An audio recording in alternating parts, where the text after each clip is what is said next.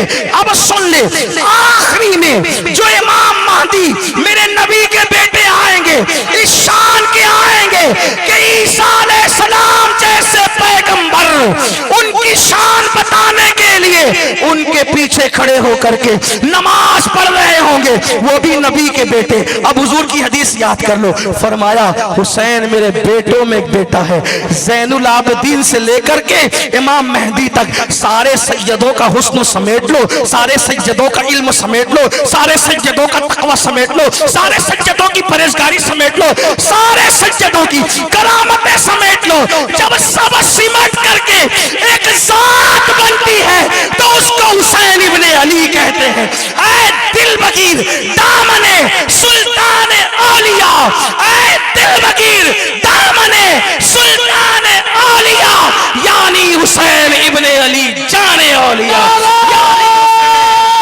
حیدری حق حسین، حق حسین، یعنی حسین ابن علی جان اولیاء۔ اب میرا دل چاہتا ہے کہ میں امام حسین ان کی والدہ ان کے والد کو خراج پیش کروں اور اپنے لب و لہجے میں پیش کروں، یہاں سے لے کے وہاں تک سب دل میں جائز مرادیں لے کر میرے ساتھ شامل ہو جائیں۔ دیکھو ان کی والدہ کے لیے میرے امام نے کیا کہا، ان کے والد کے لیے کیا کہا، ان لوگوں کے لیے کیا کہا اور کیسا نتیجہ نکالا، اس سے بات ختم ہوتی ہے۔ میرے امام سیدہ فاطمہ کے شان جو کہتے ہیں، نور بنتے نور زوجے نور امے نور نور، مل کے پڑھنا ہوگا، وہی تقریر ختم ہو گئی ہے، بس اس کا خلاصہ اس میں پڑھ رہا ہوں۔ نور بنتے نور زوجے نور امے نور نور، نور مطلق کی کنیز اللہ لمعہ نور کا۔ آپ سادات بھی ملے، سیدہ پاک کی شان ہو رہی ہے، نور، فاطمہ نور ہے، بنت نور، وہ نور کی بیٹی ہے، زوج نور، ان کا شوہر بھی نور ہے، ام نور، نور، دو نور کی ماں، ایک حسن ایک حسین، جس خدا کی بندی ہے وہ بھی اپنی شان والا نور ہے۔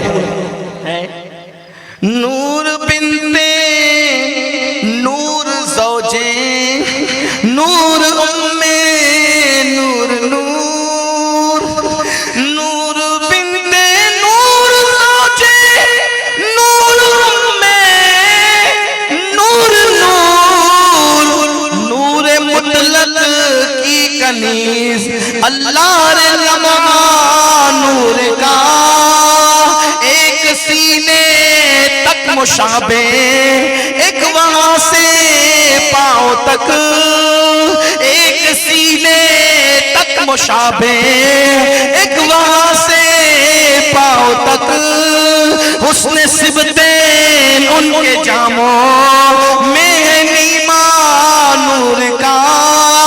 تو نتیجہ نکلتا ہے تیری نسلیں